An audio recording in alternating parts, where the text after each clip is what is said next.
Hello all my dear students, आज की एक और बेहतरीन वीडियो में आप सभी का बहुत बहुत स्वागत है। पिछली वीडियो को लाइक करने के लिए सभी का थैंक यू और चैनल को सब्सक्राइब करने के लिए सभी व्यूअर्स का थैंक यू।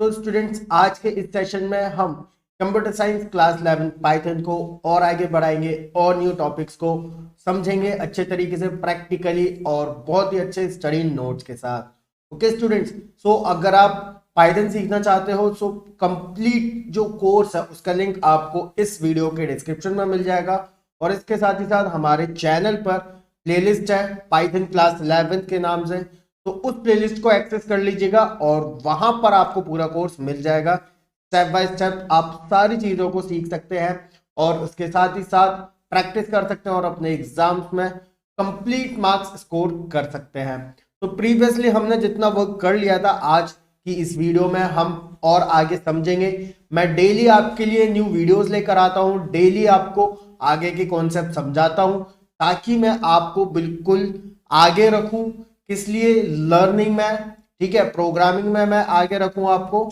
इसलिए। ओके स्टूडेंट्स, तो मेक श्योर स्टूडेंट्स कि आप चैनल को सब्सक्राइब जरूर करिएगा अगर आपने सब्सक्राइब नहीं करा है। ओके, तो सब्सक्राइब कर लीजिए बिकॉज हमारी जो रेगुलर वीडियोस हैं वो आपको अपडेटेड रखेंगी। तो चलिए, आज के सेशन में हम समझने वाले हैं पाइथन में फर्स्ट प्रोग्राम में आपको बताऊंगा। लास्ट वीडियो में मैंने आपको बता दिया था कि पाइथन को किस तरीके से इंस्टॉल करना है कंप्यूटर में, इंट्रोडक्शन दिया था और फीचर्स भी आपको बताए थे। अगर आपने पाइथन के इंट्रोडक्शन और फीचर्स और इंस्टॉल नहीं करा है तो वीडियो का लिंक डिस्क्रिप्शन में है, देख लीजिए। ओके, और उसमें जो भी कुछ मैंने आपको सिखाया है वो समझ लीजिए अच्छे से और इंस्टॉल कर लीजिए पाइथन अपने कंप्यूटर में। ऑलराइट, तो उसके बाद अब जो नेक्स्ट काम है वो ये है कि हमको फर्स्ट प्रोग्राम बनाना सीखना है। तो चलिए, अब पहला प्रोग्राम कैसे करेंगे आप? ओके, तो फर्स्ट प्रोग्राम के लिए आपको पाइथन आइडियली ओपन करना होगा और उसमें आप कोडिंग कर सकते हैं। तो यहां पर देखो, आपका जो सर्च बार होता है विंडोज का, तो यहां पर सिंपली आपको आइडियली सर्च करना है सर्च बार में और इस तरीके से यहां पर आपको आइडियली पाइथन, ठीक है, ये मिल जाएगा। ऐप को ओपन कर लीजिएगा। इसके बाद आपको क्या करना है, फाइल पे आना है और उसके बाद न्यू फाइल, ठीक है। तो यहां पर ये अनटाइटल्ड के नाम से आ चुकी है, इसको आप क्या करेंगे, सेव कर लेंगे, ठीक है। आप चाहें तो इसमें कोडिंग कर सकते हैं, हालांकि मैं ये समझ के चल रहा हूं कि आप एक न्यू स्टूडेंट हो, बिगिनर हो, तो अभी मैं क्या करूंगा, इसको जस्ट सेव करूंगा। राइट, अभी मैंने कुछ भी कोड नहीं करा है। ये देखो कुछ इस तरीके से डायरेक्टरी में आपको दिखाएगा कि आप यहां पर सेव कर सकते हैं। आप चाहें तो अपने सिस्टम के अंदर किसी भी फोल्डर में सेव कर सकते हैं। ऑलराइट, आपको दिखाने के लिए मैं इसको एक काम करता हूं, डेस्कटॉप पर लेकर आ जाता हूं और यहां पर इसको नाम दे देता हूं फर्स्ट प्रोग्राम, ठीक है, और कैपिटल में लिख दिया, इसको शॉर्ट में लिख देते हैं। अभी आपकी जो है इनिशियलाइजेशन हुई है पाइथन में प्रोग्रामिंग करने की। अब देखो ये सेव हो चुकी है फाइल। अब इसके अंदर हमको कोड लिखना है और कोड को एग्जीक्यूट करना है। ऑलराइट, तो अभी आप एक बिगिनर हो, सो बिगिनर के अकॉर्डिंग जो अभी टॉपिक सीखना है वो मैं आपको सिखाऊंगा। धीरे धीरे जैसे आप पूरा कोर्स सीखेंगे जो कि इस वीडियो के डिस्क्रिप्शन में है, वहां पर आपको डिटेल में एक एक करके सारी चीजें समझ में आने लगेंगी। सारा कुछ एक्सप्लेन किया हुआ है। ऑलराइट, तो यहां पर चलिए देखते हैं हम पहला प्रोग्राम बनाना। तो इनिशियली आपको कुछ चीजें सीखनी है, वो मैं आपको बता देता हूं। प्रिंट में आपको बताता हूं, देखो। तो प्रिंट क्या करता है, हम प्रिंट के अंदर हम कुछ भी लिखते हैं तो वो हमको डिस्प्ले में दिखाता है। तो जैसे मैंने प्रिंट 5 करा तो यहां पर आप देखो 5 डिस्प्ले हो गया। अब ये कैसे हुआ, तो यहां पर आप देखो दो फाइल्स होती है। ये एक्चुअली, ये देखो, ये एक और फाइल है, ये एक्चुअली प्रोजेक्ट है जो आपको बनाना होता है। ये प्रोजेक्ट है कोचिंग मैनेजमेंट सिस्टम, ठीक है। ये पाइथन और एसक्यूएल का यूज करके बनाया गया है ये प्रोजेक्ट। अगर आपने पाइथन और एसक्यूएल सीख लिए तो आप भी इस प्रोजेक्ट को इजीली बना सकते हैं। प्रोजेक्ट्स के एक्सप्लेनेशन और पूरी प्लेलिस्ट हमारे चैनल पर अवेलेबल है। तो देखो, जो हमने स्क्रिप्ट बनाई थी उसको यहां पर हम जो भी कोड करेंगे इसको एग्जीक्यूट करना है। तो यहां पर मैं आपको दिखा देता हूं, आपको रन पर आकर यहां पर रन मॉड्यूल करना और ठीक है, तो एग्जीक्यूट हो जाएगा और वापस यहां पर देखो ये आपको विंडोज मिल जाएंगी। एक ही ओपन है तो ये तो अभी अलग ही रखेंगे। यहां पर हमको डिस्प्ले दिख रहा है और यहां पर हम कोड लिखेंगे। आप कितनी बार भी यहां पर फाइल ले सकते हैं और उतने यहां पर आपके क्या होंगे, क्रिएट होते जाएंगे, राइट। तो यहां पर आपने प्रिंट 5 करा, अगर सपोज करो 5 का टेबल प्रिंट करना है, तो हालांकि 5 का टेबल हम और भी कई तरीकों से प्रिंट कर सकते हैं, बहुत ही कम लाइंस की कोडिंग यूज करके प्रिंट कर सकते हैं, लेकिन वो सब आगे मैं डिस्कस करूंगा जो हमारे कोर्स है सिलेबस के अकॉर्डिंग। तो यहाँ पर अगर देखो मैं अगर 10 टाइम्स लिख दूं प्रिंट प्रिंट प्रिंट, और हर एक प्रिंट के अंदर 5 10 15 20, ठीक है, समझ रहे हो आप मेरी बात।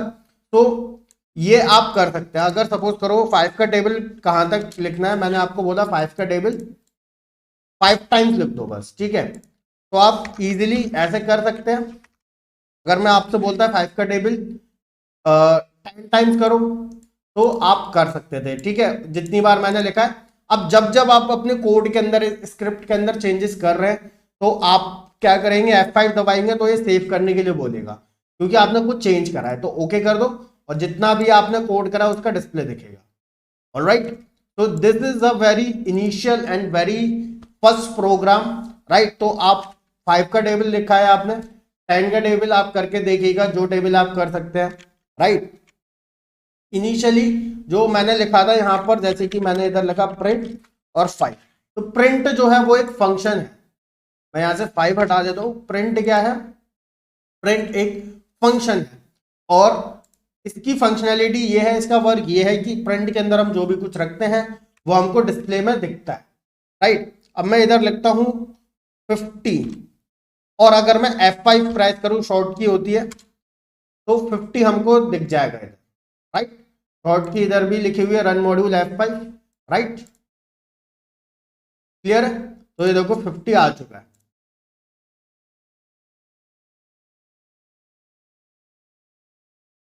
अब आप कह रहे होंगे ये देखो, ये मल्टीपल स्क्रीन्स में कैसे लेकर आ सकता हूं। तो देखो स्टूडेंट्स, मल्टीपल स्क्रीन्स लाने के लिए आपको सिंपली क्या करना होता है, यहां पर ऑल्ट दबाओ और टैब दबाओ, तो इस तरीके से आ जाता है, और आप जो भी स्क्रीन पर चाहो बिल्कुल फास्ट तरीके से आ सकते हो, राइट।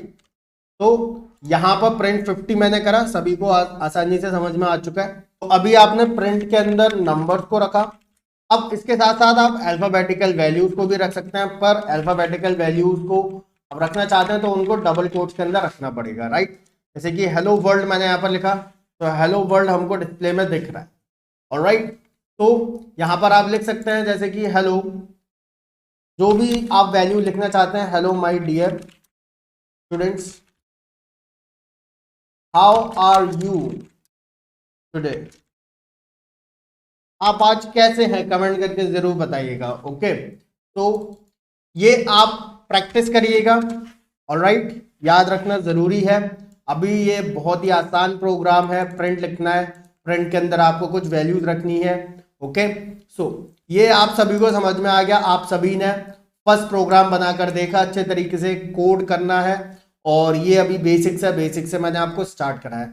अब देखते हैं एग्जीक्यूशन मोड्स कौन कौन से होते हैं। तो एग्जीक्यूशन मोड्स का मतलब है कि आप पाइथन में कितने तरीके से वर्क कर सकते हो, राइट।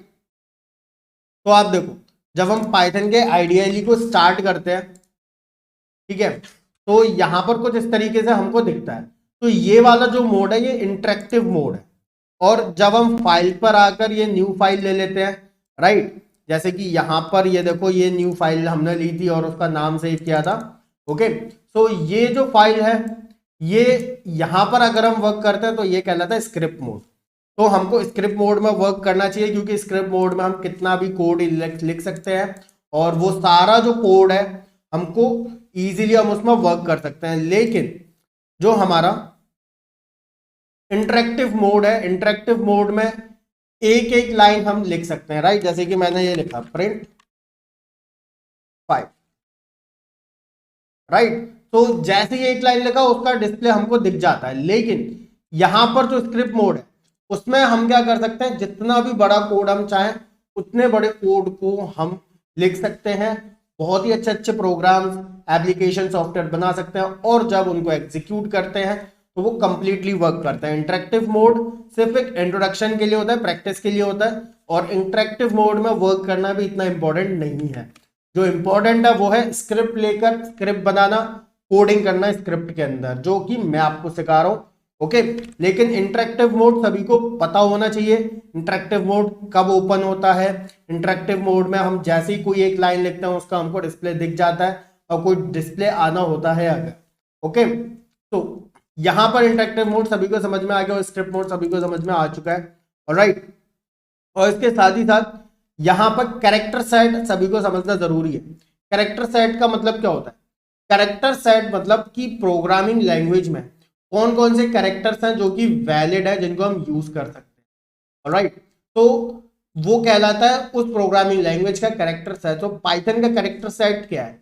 यानी कि वो ऐसे वैलिड कैरेक्टर जो पाइथन में रिकॉग्नाइज किए जाते हैं, ओके। तो वो जो कैरेक्टर्स हैं वो हैं अल्फाबेट्स, चाहे कैपिटल हो चाहे स्मॉल हो, डिजिट्स 0 से 9 तक, और ये सभी सिंबल्स, राइट। तो इन सभी को हम मिक्स करके बना के पूरा कोड करते हैं। अब जैसे कि आपने देखा कि प्रिंट, ये देखो इसमें ये पूरा कैरेक्टर सेट ही है, ओके। अल्फाबेट्स है, स्मॉल सिंबल्स हैं, राइट, कैपिटल अल्फाबेट्स भी है, ओके। सो यहां पर इसका मतलब आप सभी को समझ में आ गया, यानी कि वो चीजें जो कोडिंग में अलाउड होती हैं, वो कैरेक्टर्स जो अलाउड होते हैं। जैसे इंग्लिश है, इंग्लिश में जो कैरेक्टर सेट है वो कितने होते हैं? 26 कैरेक्टर्स होते हैं, अगर सिर्फ मैं अल्फाबेट्स की बात करूं। लेकिन कोडिंग में बहुत सारे जो होते हैं वो कैरेक्टर्स होते हैं, राइट। तो आप देखकर ही आपको पता चल रहा है, A to Z capital small सभी डिजिट्स अलाउड होती हैं, राइट। और ये सभी सिंबल्स अलाउड होते हैं। हालांकि इंग्लिश भी जब हम लिखते हैं तो उसमें भी हम ये सारी चीजें यूज कर सकते हैं, लेकिन मैं आपको बेसिकली आइडिया देना चाह रहा हूँ। जब पाइथन कोई न्यू चीज है तो उसमें कौन कौन से कैरेक्टर्स यूज होते हैं, तो ये यूज होते हैं। ऐसा नहीं होगा कि हम हिंदी का कोई वर्ड ले लें और हिंदी में लिखने की कोशिश करें, राइट। प्रिंट जैसे हम लिखते हैं ना हिंदी में, वैसे हम लिखें तो वो वर्क नहीं करेगा। इंग्लिश में ही हमको PRINT लिखना पड़ेगा, ऑलराइट। तो कैरेक्टर साइट सभी स्टूडेंट्स को समझ में आ चुका है। स्टूडेंट्स, अगर आप इंग्लिश में पाइथन प्रोग्रामिंग सीखना चाहते हैं, वो भी क्लास 11 की, उसका लिंक इस वीडियो के डिस्क्रिप्शन में है, जरूर चेक करिएगा। प्रोजेक्ट अवेलेबल है, प्लेलिस्ट सेक्शन में देखिए, पाइथन प्रोजेक्ट्स आपको मिल जाएंगे। प्रोजेक्ट से स्टूडेंट बहुत अच्छे तरीके से प्रैक्टिस होती है। मेक श्योर स्टूडेंट्स की कोई भी जो स्टूडेंट है मेरा वो मिस नहीं करेगा प्रोजेक्ट को देखना। अगर पाइथन SQL अच्छे से सीखना चाहते हो तो प्रोजेक्ट्स को देख लो, सीख लो। जितने भी प्रोजेक्ट मैंने अपलोड करे वो सभी अच्छे तरीके से सीख लेना, ऑलराइट स्टूडेंट। तो मिलेंगे स्टूडेंट्स कल फिर से एक और न्यू अमेजिंग वीडियो में। पूरा कोर्स इस वीडियो के डिस्क्रिप्शन में है, ओके स्टूडेंट्स। तब तक के लिए bye bye, take care everyone.